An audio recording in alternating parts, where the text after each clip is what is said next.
Bonjour à toutes et à tous, nous sommes le mardi 27 juin et Superman Legacy fait toujours autant parler puisque les screen tests, donc que devaient passer tous les acteurs pressentis dont on a parlé sur la chaîne, eh bien ont été passés. On a des informations concernant Lex Luthor notamment avec de nouveaux acteurs en lice qui sont plutôt hypants moi je trouve, et tout ça ça signe forcément, moi j'ai l'impression, une prochaine annonce lors du Comic Con. Alors même si Warner a déclaré qu'il n'était pas sûr de savoir s'ils allaient être présents fin juillet au Comic Con, moi je pense à titre purement personnel qu'ils font juste monter la sauce puisqu'ils savent ce qu'on attend pour cette Comic Con fin juillet.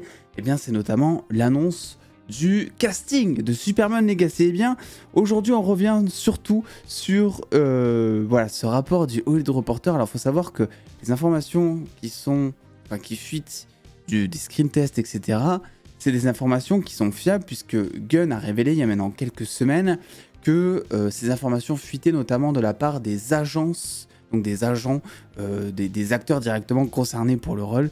Donc je trouve ça plutôt amusant, et puis Gunn s'est plaint un petit peu en disant bah oui ça fuite, c'est les agents qui font fuiter ça aux médias, très certainement qui prennent un petit billet aussi je pense les agents à ce moment-là. Mais du coup il est un peu dégoûté parce que forcément en fait il expliquait, ce que je comprends c'est que imagine je sais pas moi je postule pour le rôle de Superman, chose qui peut être totalement le cas. Voilà, on va pas se le cacher, niveau muscle, bon, je suis un peu trop musclé pour Superman même, mais bon, voilà. En fait, je serais assez dégoûté en tant qu'humain que d'apprendre qu'il y a des screen tests qui sont en train d'être passés pour d'autres acteurs, alors que moi, j'ai pas été appelé, tu vois. J'avoue que c'est un petit peu déconcertant à ce niveau-là. Quoi qu'il en soit, nous, on se régale. Nous, on se régale avec les news, avec notamment ce rapport du Hollywood Reporter. Alors, c'est traduit avec Google Traduction, ce qui veut dire que ça va être du français ribérien, comme d'habitude. Donc, James Gunn a jumelé 6 potentiels acteurs pour Clark Kent et Lois Lane au cours du week-end du 17 juin, avec notamment, comme on l'avait dit, Nicolas Hoult, Rachel Brosnahan, Tom Britney, Phoebe Dynevor ou encore David Corenswet et forcément Emma Mackey, qui d'ailleurs, Emma Mackey, on va en parler, mais serait la favorite des studios pour incarner Lois Lane dans ce prochain reboot.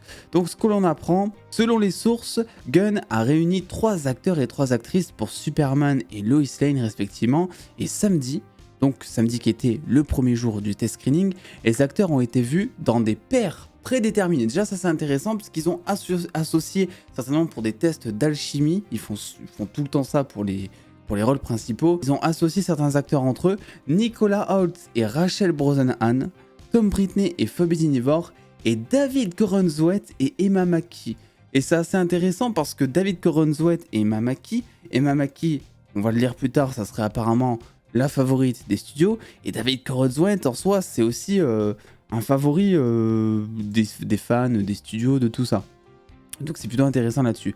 On leur a donné plusieurs scènes à filmer, donc lors du premier jour de screen test, dans lesquelles les acteurs étaient maquillés et habillés en tant que journalistes Clark Kent du Daily Planet, et les femmes étaient Lois Lane. Donc premier jour, test screening avec Clark Kent, Lois Lane, en lunettes, en impair certainement, avec la petite mèche couverte de gel.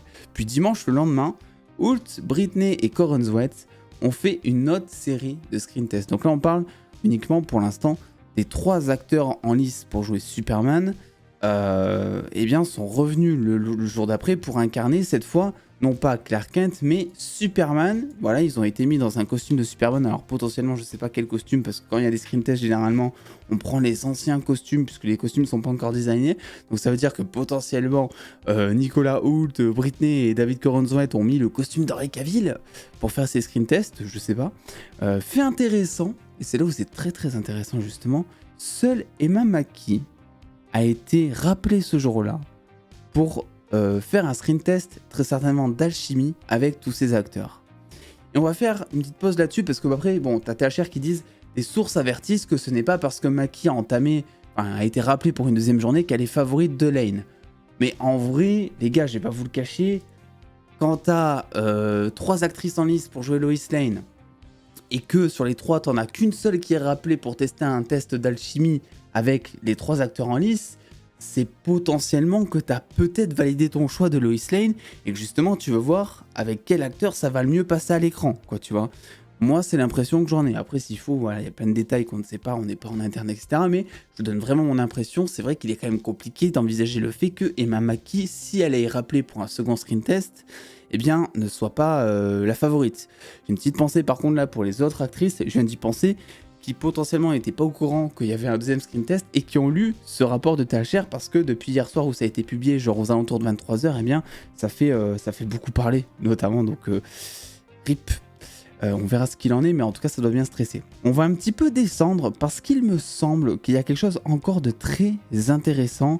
Gunn avait une coupe de test d'écran mercredi à montrer au cuivre de Warner. Une décision pourrait tomber cette semaine. Donc apparemment, voilà. Apparemment, donc mercredi, donc demain au moment où je sors cette vidéo, il y a un autre screen test. Et une décision pourrait être prise cette semaine. Alors peut-être que ça peut fuiter.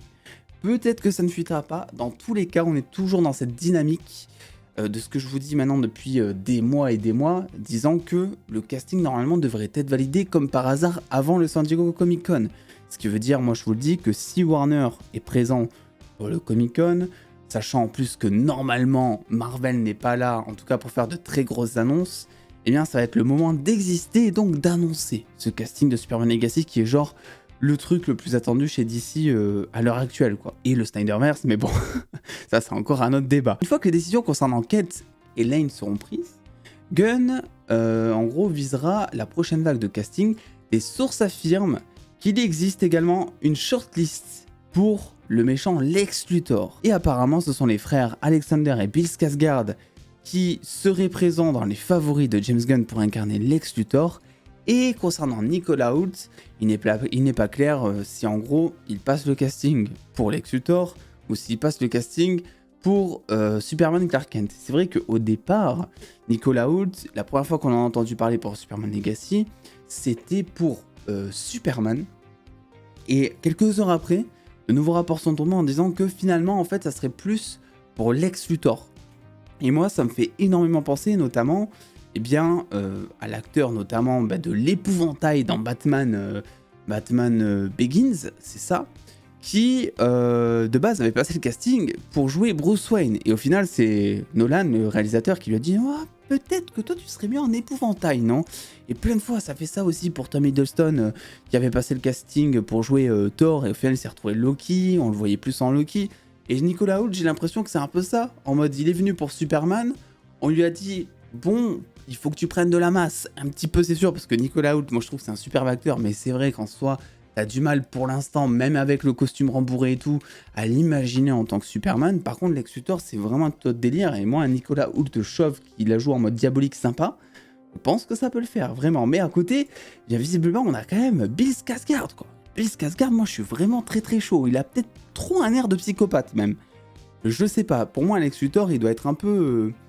c'est un commercial. Moi, Lex Luthor, je le vois comme un commercial. Alors après, j'ai peut-être trop la vision de Michael Rosenbaum en tête de Smallville, je sais pas. Mais Lex Luthor, moi, je l'imagine trop en mode belle gueule et tout. Je sais pas si Bill Skarsgård a pas un air trop de psychopathe. N'empêche qu'il serait incroyable, moi, je trouve, en termes d'acting. Voilà ce qu'on sait pour aujourd'hui concernant ce casting. Alors, de ce qu'on a entendu, eh bien, mercredi, donc d'ici demain, peut-être qu'on aura de nouvelles informations, quoi qu'il en soit. Ça semble quasiment bouclé. Et il y a beaucoup de scoopers qui parlent notamment d'un David Corenswet qui serait peut-être déjà validé. Alors, Emma Mackey a encore quelques doutes. C'est vrai que là, je vous ai dit, le fait qu'elle revienne, c'est vrai que ça sent très bon pour que ce soit la favorite des studios. Mais il y a encore des doutes qui persistent, un peu plus en tout cas concernant Emma Mackey. David Corenswet, il y a toujours des doutes tant que c'est pas officiel. Mais c'est vrai que du point de vue des scoopers, apparemment, c'est comme si c'était fait. Du point de vue de vous, en commentaire, je vous vois, il y en a beaucoup qui disent non mais il n'y a pas photo, David Corenswet, il a la mâchoire de Superman, c'est Superman. Et me concernant, je suis entièrement d'accord avec vous. Sauf que moi, ce que je vois en David Corenswet, et ça n'engage que moi, c'est un bébé Henry Cavill. Et ça me fait très bizarre, tu vois. J'ai l'impression de voir Henry Cavill, mais version plus jeune. Et c'est la première fois que ça m'arrive, parce qu'en soi, quand tu regardes toutes les versions qu'il y a eu de Superman avec Christopher Reeve, Brandon Routh notamment, qui était censé être le même Superman, il y a quand même une différence physique. Après, tu passes de Brandon Routh à Henry Cavill, c'était quand même aussi assez différent. t'as eu le Superman de Smallville, ensuite t'as eu celui de Tyler Hoechlin dans l'Arrowverse, puis ensuite dans Superman & Lois, qui est incroyable, mais qui est physiquement aussi différent. Donc en soi, tu peux avoir un physique type Superman sans pour autant ressembler au précédent Superman. Et là, je trouve que David Corenswet, il ressemble énormément au Superman d'Henry Cavill. Alors après, ça sera par rapport à l'attitude et au charisme qu'il dégagera, à ses mouvements, et ce sera intéressant là de le voir en mouvement, en live action, etc., dans le rôle de Clark Kent, mais aussi dans le rôle de Superman. Mais pour l'instant, voilà, si on me demande mon avis, c'est vrai que je préfère à la rigueur peut-être Britney, je sais pas, en fait je sais pas, David Corenswet fait très Superman, on verra les gars. Donc écoutez, n'hésitez pas à me donner vos favoris en commentaire. Est-ce que David Corenswet pour vous c'est le Superman par définition? N'oubliez pas le pouce bleu, l'abonnement comme d'habitude. Et puis attends les dos, à très vite pour une nouvelle vidéo, on va peut-être parler de The Walking Dead. Des bisous les dos.